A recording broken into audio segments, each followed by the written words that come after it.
Hello students, so here is Meenakshi Thakur from Gyandeep Tutorials and you are learning maths with Meenakshi ma'am.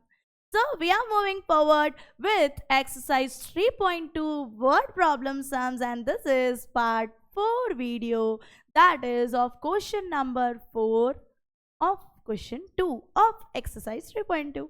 ठीक है, अब देखो जैसे कि हमने पहले भी बात की थी कि भाई ताम झाम तो वर्ड प्रॉब्लम में ही है, सिंपल सम में क्या है, गुण मिलाई शादी कराई खत्म। तकलीफ किस में? ये शब्दों के खेल में, शब्दों में घुमा देते हैं ये हमको, लेकिन हम घूमने वाले थोड़े ही हैं। आपके साथ कौन है? मीनाक्षी मैम, और आपको हम बिल्कुल घूमने नहीं देंगे। तो हम फटाक से इसको पढ़ते हैं और इन खेल को सुलझा लेते हैं। देखो, Meena went to a bank. भाई मीना बैंक गई, ये पैसे वाली है। मीना बैंक गई टू विड्रॉ ₹2000 रुपीज। अब देखो 2000 रुपए विड्रॉ करने गई है। She asked the cashier to give ₹50 and ₹100 notes only. उसने कैशियर को बोला कि आप जो है ना, देखो यहां मैं लिख देती हूँ थोड़ा सा जो रह गया है, कि आप ना मुझे 50 और 100 की नोट देना। ठीक है, Meena got 25 notes in all. तो कैशियर ने उसको कुल मिला के 25 नोट दिए। अब ये 25 नोट में कौन सी कितनी 50 की है और कितनी 100 की है वो नहीं पता अपन को, पर टोटल 25 नोट दिए। बोला है find how many notes of ₹50 and ₹100 she receive. उसको 50 की और 100 की कितनी कितनी नोट मिली होंगी ये अपन को निकालना है। ठीक है, अब देखो जो पूछा है उसी को x और y अज्यूम करते हैं। तो हम लिख देंगे let the number of ₹50 notes be x and of ₹100 notes be y। कि भाई 50 की होंगी x नोट्स और 100 की होंगी y नोट्स। ठीक है, अब देखो कुल मिला के कितनी नोट्स मिली हैं? 25। तो एक इक्वेशन तो सीधा सीधा लॉजिक लगा के बन रही है कि ये हुई 50 की नोट x, ये हुई 100 की नोट y, और कुल मिला के नोट कितनी हो रही है? 25। सिंपल तुक्का लगाना था, हो गया। मान लो 50 की नोट दी होंगी 10, ठीक है, और 10 की जो 100 की जो नोट्स होंगी वो दी होंगी 15, कुल मिला के हो गई 25। कुछ भी हो सकता है ना।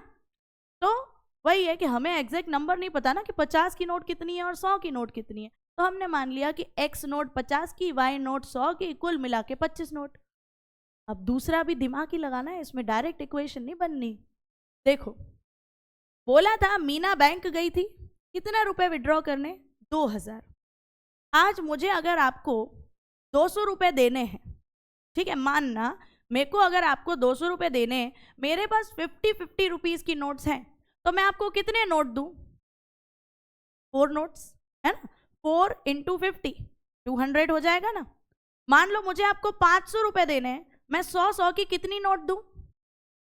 आप बोलोगे मैम 5 नोट दे दो, क्योंकि 5 × 100 क्या हो जाएगा? 500। समझ ही आया कि नोट का जो अमाउंट है वो और कितने नोट है वो मल्टीप्लाई करो तो पता चलता है टोटल अमाउंट कितना हुआ। तो अब देखो मीना के पास 50 के नोट कितने हैं? x। तो नोट का अमाउंट 50 × x, कुछ तो अमाउंट बनेगा। दूसरा नोट का डिनोमिनेशन कितना है? 100, और y नोट कितने हैं? y, 100 × y। अब इनसे कुछ तो अमाउंट बनेगा, लेकिन मुझे ये पता है कि दोनों का मिला के टोटल कितना बनेगा? 2000 रुपीज बनेगा। बन गई मेरी सेकेंड इक्वेशन, राइट। अब वैसे देखने जाएं तो इस सेकेंड इक्वेशन में बहुत बड़े बड़े नंबर आ रहे, नहीं? 50, 100, 2000। अगर आपको सॉल्व करने के लिए कोई इक्वेशन में बहुत बड़े नंबर दिखे और आपको बड़े नंबर मजा नहीं आ रही है, छोटे नंबर चाहिए, इजी सॉल्व होगा। तो छोटे करने के लिए आप देखो कि 50, 100 और 2000 क्या कोई कॉमन टेबल में आते हैं? 50 के टेबल में आएंगे। 50 के टेबल में 50 1 जा, 100 2 जा, और 50 के टेबल में 2000 40 जा। ठीक है, तो ये आपकी बन गई सेकंड इक्वेशन। अब देखो ये ज़्यादा सुंदर लग रही है, इतने बड़े बड़े नंबर्स मजा नहीं आ रही थी, थोड़ा सा मैंने उसको रिड्यूस कर दिया, कोई कॉमन टेबल से तीनों डिवाइड हो तो ही रिड्यूस करना, तो बन गई आपकी सेकेंड इक्वेशन। अब दोनों इक्वेशंस को क्या करूं, निहारती हूं, देखो जरा अच्छे से प्यार से निहार के। दिख ये रहा है कि x जो हमारा x है, इस x के आगे कुछ नहीं तो 1, और इस x के आगे भी कुछ नहीं तो 1। x के गुण तो मिल रहे हैं, y में मिल रहे हैं क्या? नहीं बाबा, इधर 1 इधर क्या है 2। अरे भले नहीं मिलते ना, एक की तो शादी करवा के निपटाएं पहले। चलो तो हम हमारे एक्सिस को रिश्ते में बांध देते हैं, कहने का मतलब करते हैं सबट्रैक्ट। दोनों इक्वेशंस को हम क्या कर देंगे, subtract. We will write subtracting equation 2 from 1। ठीक है, चलो फर्स्ट इक्वेशन देखो यहां लिख देती हूं, x plus y is equals to 25, और second equation x plus 2y is equals to 40। दोनों इक्वेशंस लिख दी। अब दोनों इक्वेशंस को क्योंकि सब्ट्रैक्ट कर रहे हैं तो साइन चेंज करें, प्लस का ऑपोजिट माइनस, प्लस का ऑपोजिट माइनस, इसके आगे भी कुछ नहीं था तो प्लस, प्लस का ऑपोजिट माइनस, पॉजिटिव का x नेगेटिव का x कट, यहां कुछ नहीं तो 1, प्लस माइनस माइनस, 2y में से 1y गया, अभी 1y लिखूंगी, y एक ही बात है, साइन माइनस की क्योंकि 2 बड़ा है और उसकी नई साइन माइनस है। 40, अब यहाँ देखो यहाँ कुछ नहीं था तो प्लस, पॉजिटिव और नेगेटिव प्लस माइनस माइनस, 40 में से 25 गया 15, साइन माइनस की because 40 is a bigger term, है ना, सामने सामने माइनस हो तो मैंने बोला था कट हो जाता है। y की वैल्यू क्या आ रही है 15, मतलब हमने 100 रुपए के कितने नोट दिए होंगे, 15 नोट्स दिए होंगे। ठीक है, चलो अब क्योंकि y की वैल्यू मिल गई तो x की भी निकाल लेते, क्या बड़ी बात है। x की वैल्यू निकालने के लिए व्हाट शुड आई डू, कोई भी दोनों में से एक इक्वेशन उठाऊं। मान लो मैं फर्स्ट इक्वेशन ही उठा रही हूँ, थोड़ी सुंदर दिख रही है, कहने का मतलब थोड़ी इजी है इसीलिए, और ऊपर हेडिंग लिख देती हूँ substituting equation, sorry substituting y is equals to 15 in equation 1। चलो x तो पता नहीं, y की वैल्यू हमने क्या निकाली थी 15, देखो हमने 15 ही निकाली थी ना, वही प्लॉट की है, सामने 25, 15 यहाँ पॉजिटिव वहां जाएगा तो नेगेटिव, 25 में से 15 कर दूं माइनस तो x की वैल्यू क्या आ रही है 10। ठीक है, मतलब 50-50 रुपीज के कितने नोट होंगे, 10 नोट्स होंगे। अच्छा मेरे को लास्ट में लिखना पड़ेगा statement, the number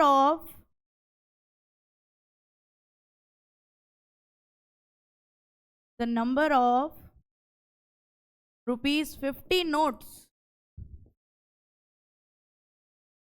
is 10 and of rupees 100 notes be 15। या सिंपल ऐसे भी लिख सकते हो, there were 10 notes of 50 rupees and 15 notes of 100 rupees. अच्छा अगर आपको चेक करना हो कि आपका आंसर सही है कि नहीं है, आप देखो दो तरीके से चेक कर सकते हो, 10 नोट 15 नोट, कुल मिला के 25 नोट होती हैं। मतलब पहली जो बात उन्होंने कही थी ना कि कुल मिला के कैशियर ने उनको 25 नोट दिए, वो सही प्रूव हो रही है। अमाउंट देखे 2000 बनते हैं कि नहीं, देखो 100 रुपए की 15 नोट है ना, देखो 100 इंटू 15 कितनी हुए, 1500 रुपए हुए, और 50 रुपए की कितनी नोट थी 10, 50 इंटू 10 500 हुआ, कुल मिला के 2000 रुपीज हुआ ना बाबा। तो मतलब सही किया है हमने सम, टोटल अमाउंट 2000 ही आ रहा है। देखो ये आपको कहीं लिखने की जरूरत नहीं है, it's just for the verification कि आप कंफर्म हो पाए कि आपका सम राइट है कि नहीं। Hope you understood this, thank you.